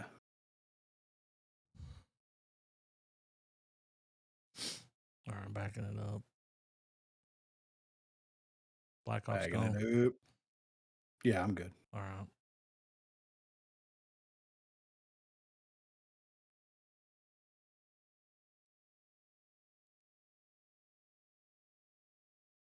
Down below.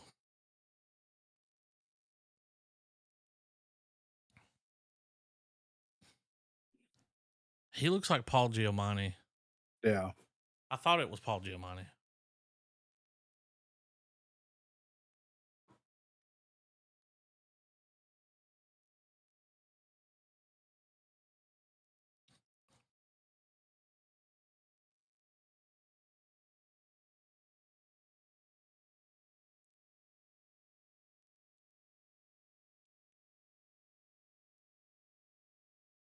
Eric Roberts. It's not a good sign.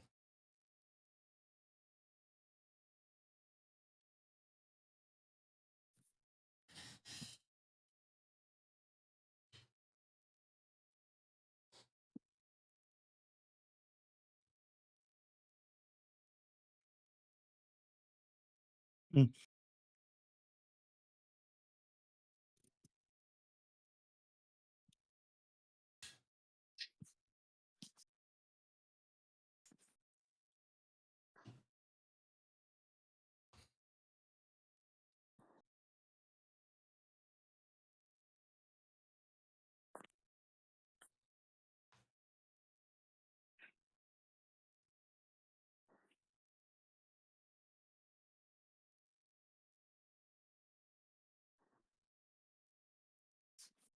I don't know.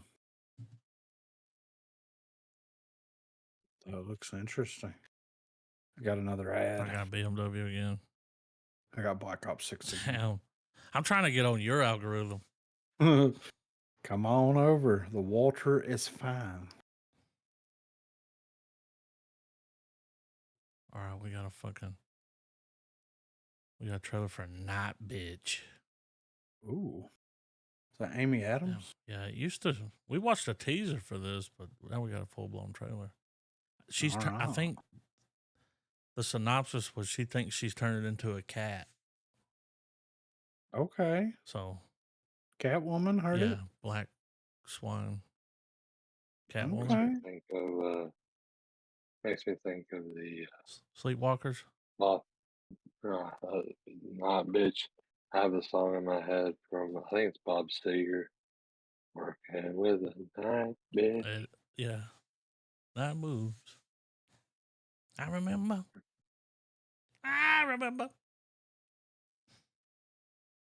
Not really.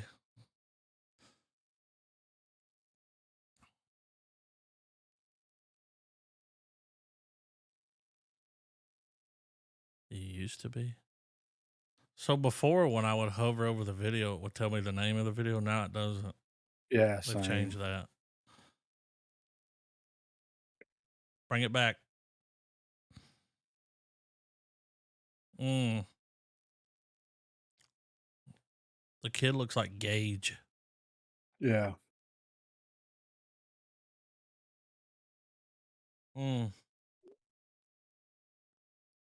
Bet.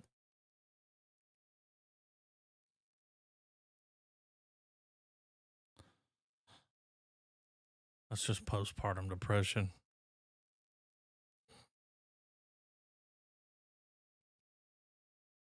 Oh, she's turned into a dog?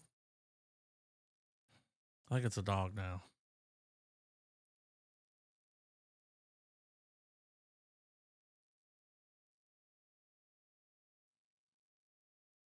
What a wild idea for a movie.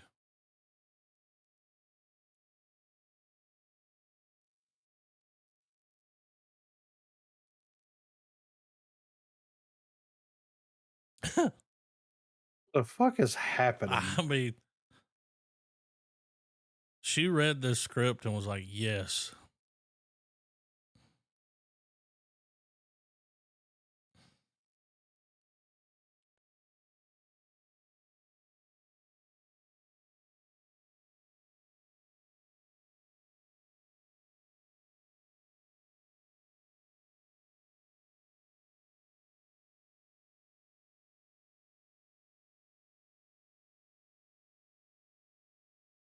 Okay. I've got a mushroom ad. For mushrooms? Yeah. Coffee mushrooms. Oh, ugh. Yeah, I'm good.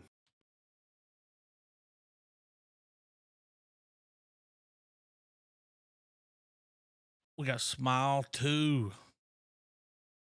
I still haven't watched the first one. No, I didn't even know there was a second one. I mean, we're smiling.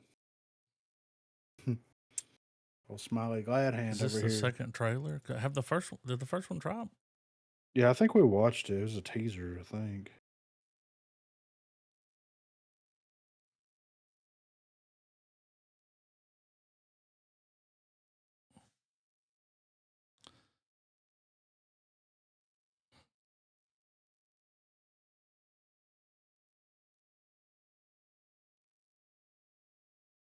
What the fuck?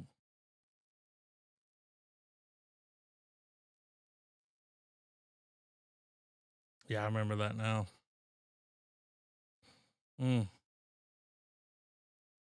Wasn't there a Looney Tunes episode like this? They're all smiling and chewing broccoli. I Mm. think it was like Bugs Bunny Nightmare or something.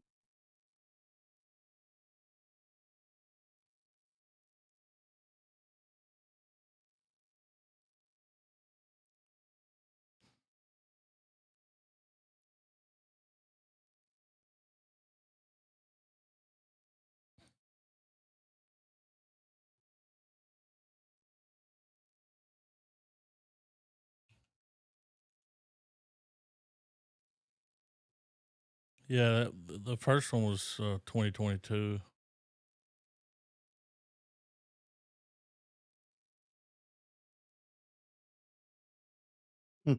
So they're gonna flatline her ass? I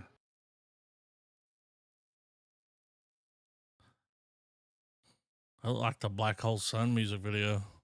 Yeah, The little right. girl. Through the cream. She's a pop star. Say that. She's Lady Baba.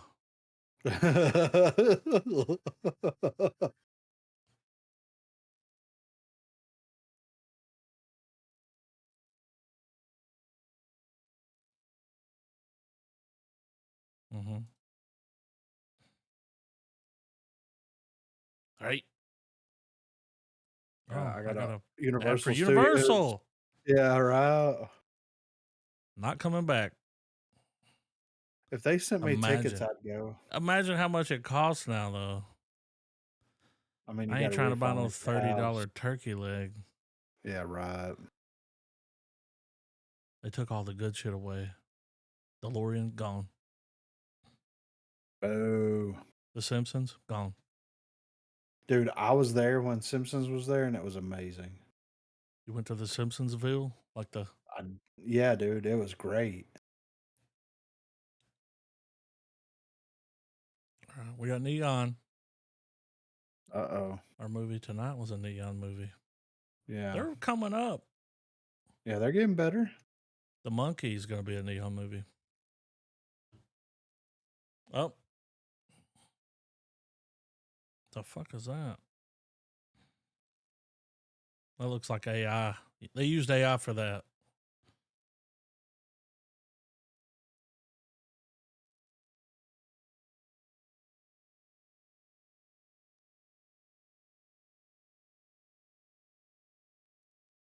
It's a red link time capsule.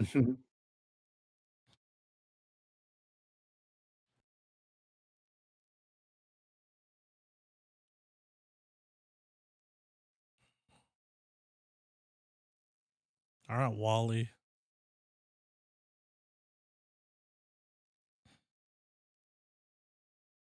In this world gone mad.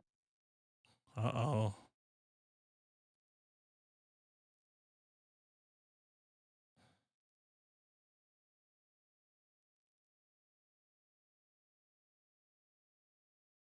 I'm trying to tap into the Matrix, dude. Is this a movie or? I don't know. It's like a documentary. It's like a movie-mentary.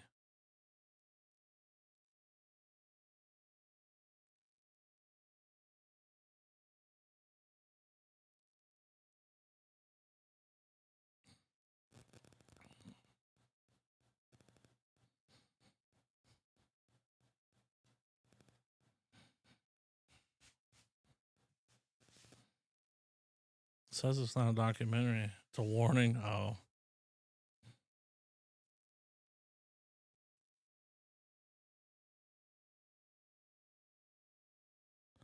Mm-hmm. Remember when it was just like bird flu was the threat? Yeah. Oh. I have a political ad. Mm.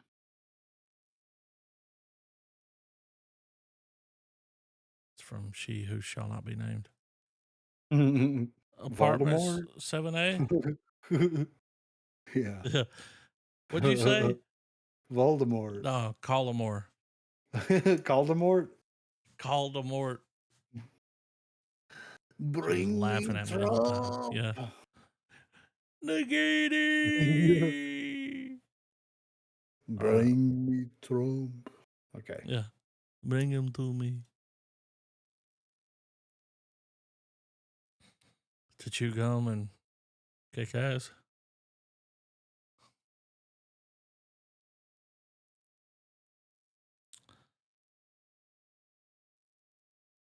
Oh. Fuck, we saw this with Pearl.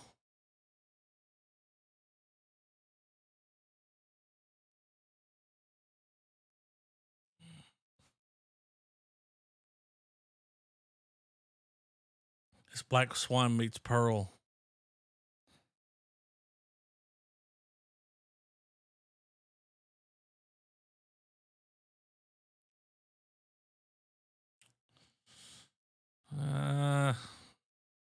Oh.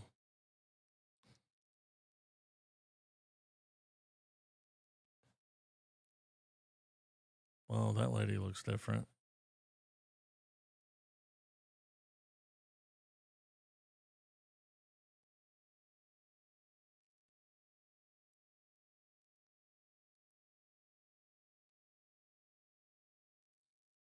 Is she the chick that was in the movie we just watched? Maybe. Kind of looks like her. Let's see. Those bangs. Nah, that ain't her.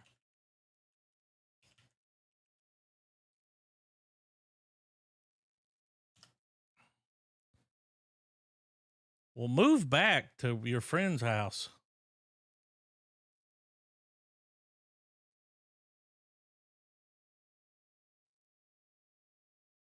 This is Rosemary's Baby.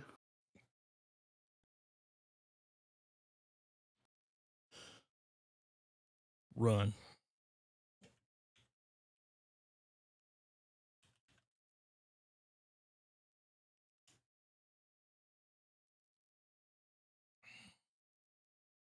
Dude, when you look this movie up, Rosemary Baby's in the people who also searched Suggestion. for.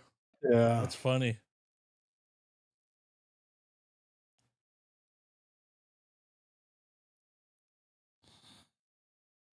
It's got that Black Swan vibe. Oh, she was in the Ozark. Sin City. Looks weird. Beard's weird, dude.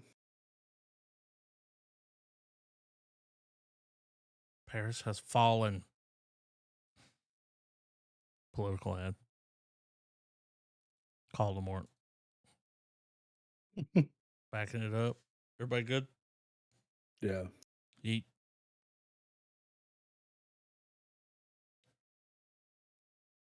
Take a piss. He sounds like the dude from COD. Yeah, right. Boy. He looks like old Simon Pegg.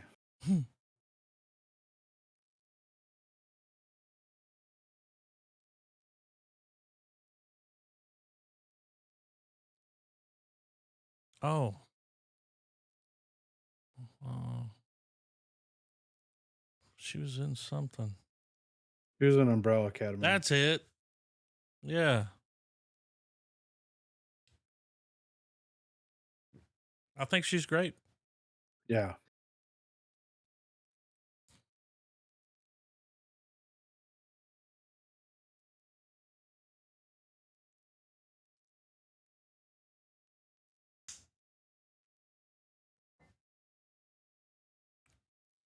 It's kind of Jason Bourne kind of thing going on here. Where's Liam Neeson when you need him? I know, right?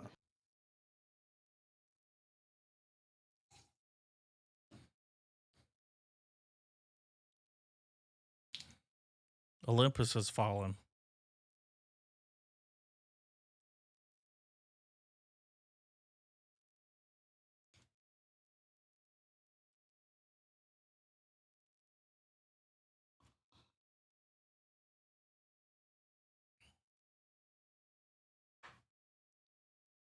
Mm. Wow.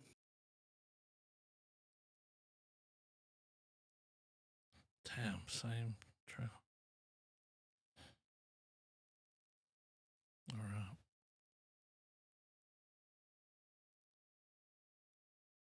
This is the wait. The waiting is the hardest part. Okay.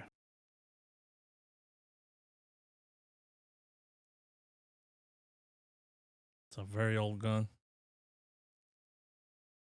Come on, give us a good trailer.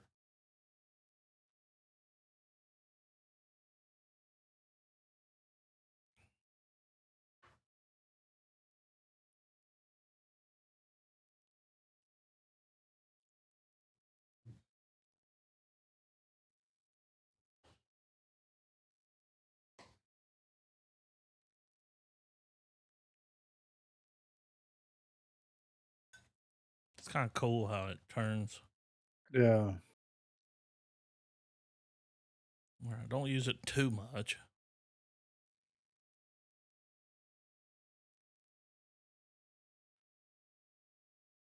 La Quata.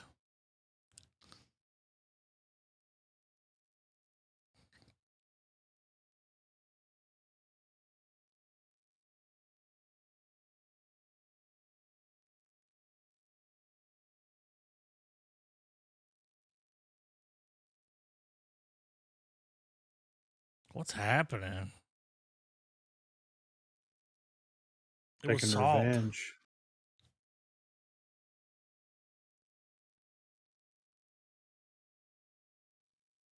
It's the prequel to Sisu. Mhm.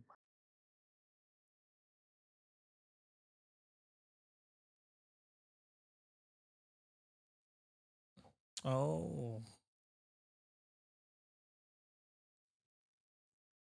Looks wild. Mm. God.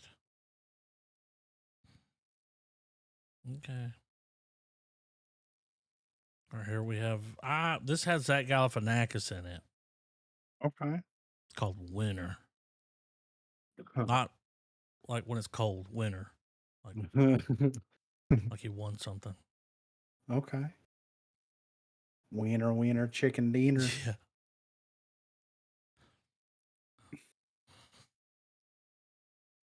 There he is. Oh, heavy.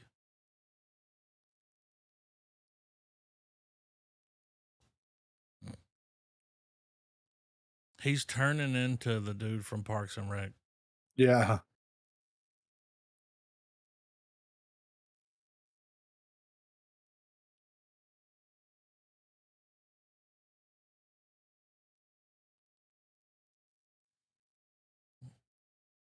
Mm.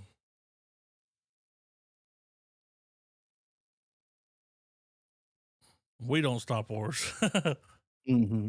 We finish him.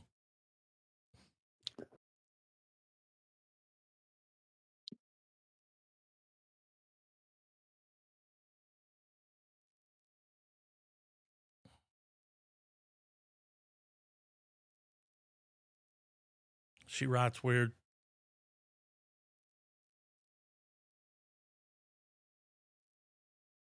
You working out Homeland Security?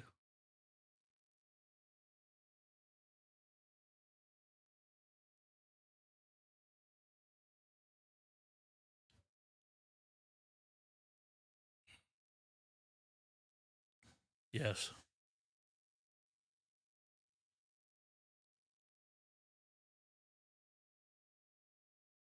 Mm.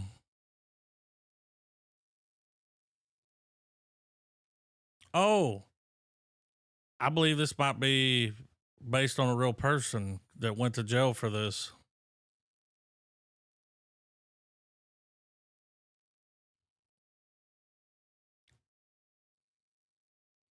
Don't know why it's called that. Mm-hmm. Man, movie, it's getting rough out here for a pimp. Yeah. Yeah. Right. Sheesh. We got the Peter Pan trailer Is this the from the horror one? Pooniverse. Okay. Pooniverse, Okay. Poohiverse, right? It's the Pooniverse, right? Pooniverse. Woohoo! Christopher Robinson.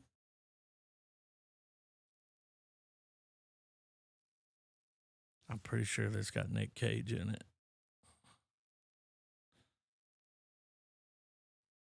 Hands off, Snakey.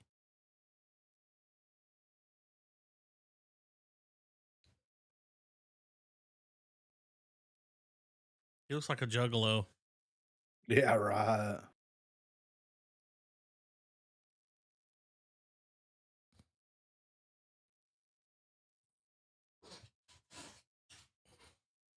Hmm. Hmm. Oh shit, Jesus. that would hurt if it didn't kill you.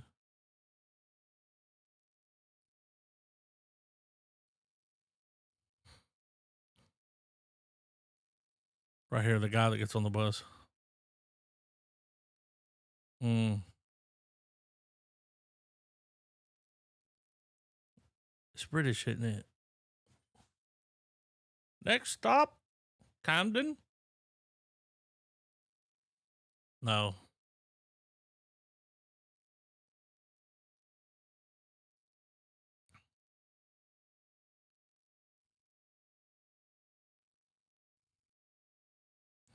I think Neverland. Dude, whoa. I think Neverland's killing them.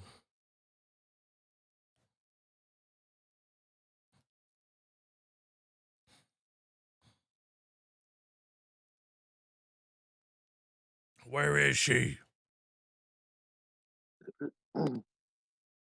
Had no clue the singer for King Gizzard was an actor now. Oh, it does look like him. Polo. Mm. There's a little more going on there than the poo Yeah, movie. right. Poovy.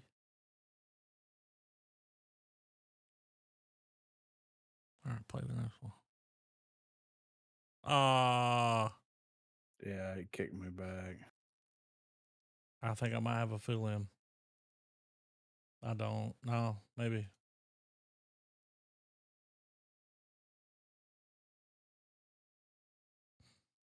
Was it Mr. Yeah. I'll drop this in general. That's the trailer. Why would they block that? Because it's too much. Like, there's too much happening, guys. It's in general. All right, I We're got going old school. Remember the tickle times? Nighttime tickle times. Yes. Jamiroquai. Dude, for Close your some eyes, close your reason, eyes. I'm on the real estate YouTube channel. I always do that to pull the trailers up and shit. Jamiroquai is all over it. And I can't figure out why. Dude, he's been all over my feed. I can't figure out why. Like, yeah, I don't know. because I'm like, dun-dun-dun, dun-dun-dun. And the videos are like 15 years old. It's not Yeah. even like they're new videos, you know? Like, It's a Jamarissance. I mean, I kept maybe trying to YouTube. figure out why my YouTube shorts, when I log into this channel, were all trailers. Like people customizing trailers, building trailers. And I was like, oh, because I'm always looking trailers up. I thought, I was like, one of y'all ever get on here and look it up. I'm like, what the fuck? And I was like, oh, well, I search trailers Yeah. once a week. Because all the YouTube shorts, they're trailers. Like I mean, pulled by 18 wheelers, like those kinds. Yeah. Like, I mean, like they're okay, just, yeah, algorithm. they're getting you there one way or another. I got it pulled up. I'm ready. On 4K. Trav, you good? Blink twice. Felt it. 3, 2, 1, play. Huh?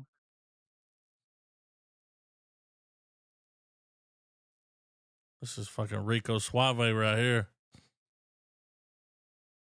Let's say income tax department. It did. Oh shit. Yep. The tax man. That's a problem. They even got that over there.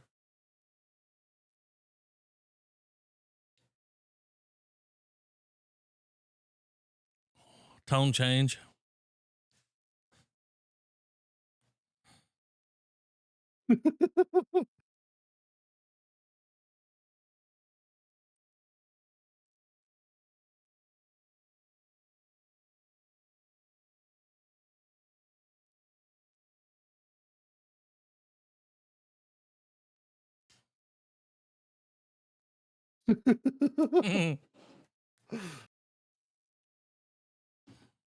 Where the cops at? Oh, he was in the they're gonna background dancing. show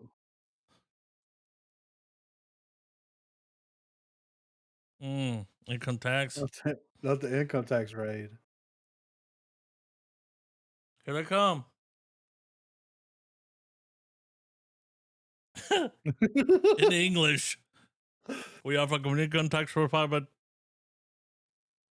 It's the income tax final boss right here. That's a wig.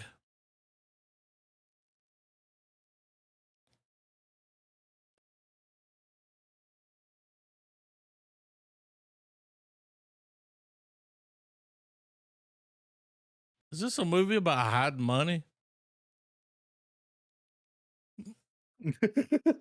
I like how they don't have a word for that.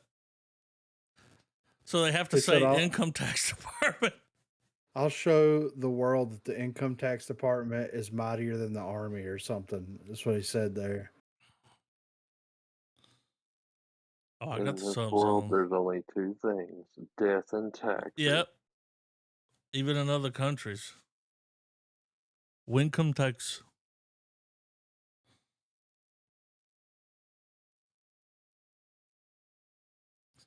He just told the guy in the movie what aspect ratio and what film it was shot on. Like, that's wild. I dropped it because it was income tax department. Yeah. I was like, I what? mean, I get it. I heard an eagle. Caw-caw! What it? Maxine. Yes. Finally. I'm excited.